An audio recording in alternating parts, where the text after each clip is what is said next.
ఇక exclusive field report లో మరో అంశం చూస్తే తిరుమల పరకామణి కేసులో సిఐడి విచారణ పునఃప్రారంభమైంది. సిఐడి విచారణకు అప్పటి విజిలెన్స్ అధికారి గిరిధర్, నలుగురు టీటీడీ ఉద్యోగులు హాజరయ్యారు. ప్రస్తుతం పద్మావతి గెస్ట్ హౌస్ లో సిఐడి డీజీ రవిశంకర్ ఐఎన్ఆర్ ఆధ్వర్యంలో పరకామణి మాజీ డిప్యూటీ ఈవో మల్లికార్జున, 8 మంది డ్రైవర్ల విచారణ కొనసాగుతోంది. రవికుమార్ అకౌంట్ నుంచి Tirumala one town constable account కు భారీగా నగదు బదిలైనట్టుగా గుర్తించారు అధికారులు. పూర్తి అడిచేందుకు ఫీల్డ్ లో మా కరెస్పాండెంట్ రవివర్మ సిద్ధంగా. ఎస్ రవివర్మ, విచారణ ఇంకా కంటిన్యూ అవుతోందా, ఏం చెప్తున్నారు?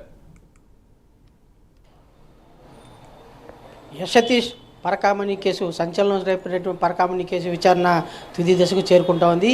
ఈ నెల 29, 30 తారీఖులో విచారణ పూర్తి చేసి డిసెంబర్ 2వ తేదీ నాటికి హైకోర్టుకు సబ్మిట్ చేయాల్సిన అవసరం అయితే ఉంది. అయితే ఈ నేపథ్యంలోనే విచారణ సిఐడి డీజీ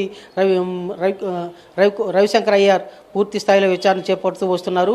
ఈ నేపథ్యంలోనే విచారణ కొనసాగిస్తున్న క్రమంలోనే మరోవైపు సతీష్ కుమార్ హత్యకు గురైన విషయం కూడా విదితమే.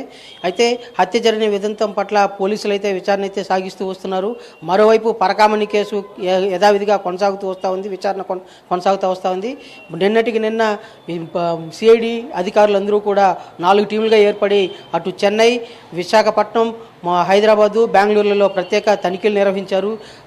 నిందితుడు రవికుమార్ ఆస్తులన్నింటినీ కూడా వెరిఫై చేసి ఆ రికార్డులన్నింటినీ కూడా స్వాధీనం చేసుకున్నారు. సబ్ రిజిస్టర్ ఆఫీసులో రికార్డులన్నీ కూడా స్వాధీనం చేసుకున్నారు. అలాగే అదే కాకుండా ఇవాళ తిరుపతికి వచ్చినటువంటి సిఐడి డీజీ రవిశంకర్ ఐఎన్ఆర్ ఇవాళ టీటీడీలో అప్పటి పరకామణి కేసుకి సంబంధించినటువంటి టీటీడీలో పరకామణిలో పనిచేసినటువంటి విజిలెన్స్ అధికారి గిరిధర్ను, అలాగే అప్పుడు పరకామణి డిప్యూటీవ్గా పనిచేసినటువంటి మల్లికార్జున్ పిలిపించి విచారిస్తున్నారు. వారితో పాటు మరో 4 టీటీడీ ఉద్యోగులు, అలాగే పరకామణి ట్రాన్స్పోర్ట్ విభాగంలో అంటే పరకామణి వాహనం డ్రైవర్లుగా పనిచేసినటువంటి 8 మందిని కూడా వారిని కూడా ఇవాళ సిఐడి అధికారులతో విచారణ సాగిస్తూ వస్తున్నారు. అంటే పరకామణి కేసు విషయంలో ఆ రోజు ఏం జరిగింది ఏంటి అనే దిశగా క్రింది స్థాయిలో అంటే సూక్ష్మ స్థాయి నుంచి కూడా విచారణ చేపడుతూ వస్తున్నారు. ఈ విచారణ అంతా కూడా మరో 5 రోజుల్లో పూర్తి కానుంది. డిసెంబర్ 2వ తేదీ నాటికి హైకోర్టు ఇచ్చిన ఆదేశానుసారం డిసెంబర్ 2వ తేదీ నాటికి ఈ సిఐడి అధికారులు తమ పూర్తి నివేదికను హైకోర్టుకు సబ్మిట్ చేయాల్సి ఉంది. కాబట్టి విచారణ వేగవంతం చేశారు. అన్ని కోణాల నుంచి విచారణ సాగిస్తూ వచ్చారు. చివరగా అంటే విచారణ పూర్తి స్థాయిలో జరుగుతున్న క్రమంలోనే సతీష్ అంటే అప్పుడు ఏవిఎస్ఓగా పనిచేసినట్టు సతీష్ హత్య గురైన విషయం విదితమే. అయితే దాన్ని అక్కడ రైల్వే అధికారులు అయితే దాన్ని స్పోర్టివ్గా తీసుకొని విచారణ అయితే సాగిస్తూ వస్తున్నారు. అటు కడప జిల్లా, అనంతపురం జిల్లా పోలీసు ఎస్పీలు వాటి మీద ప్రత్యేక కమిటీలు వేసి ఆ విచారణ వేగవంతం చేస్తూ వస్తున్నారు.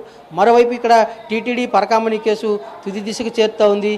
కోర్టు ఇచ్చిన గడువు కూడా ముగిసే టైం ఆసన్నమైంది. ఈ నేపథ్యంలోనే సిఐడి అధికారులు అయితే ఈ విచారణను వేగవంతం చేశారు. మరో 2-3 రోజుల్లో పూర్తి స్థాయి నివేదికను సిద్ధం చేసి డిసెంబర్ 2 నాటికి ఈ నివేదికను విచారించినటువంటి నివేదికను అంతా కూడా హైకోర్టుకి సబ్మిట్ చేసే అవకాశం ఉంది. కాబట్టి ఇవాళ విచారణ పూర్తి తుది దశకు చేరుకుంది. అన్ని వర్గాల వారిని విచారిస్తూ వస్తున్నారు. Satish, thank you Ravi Varma.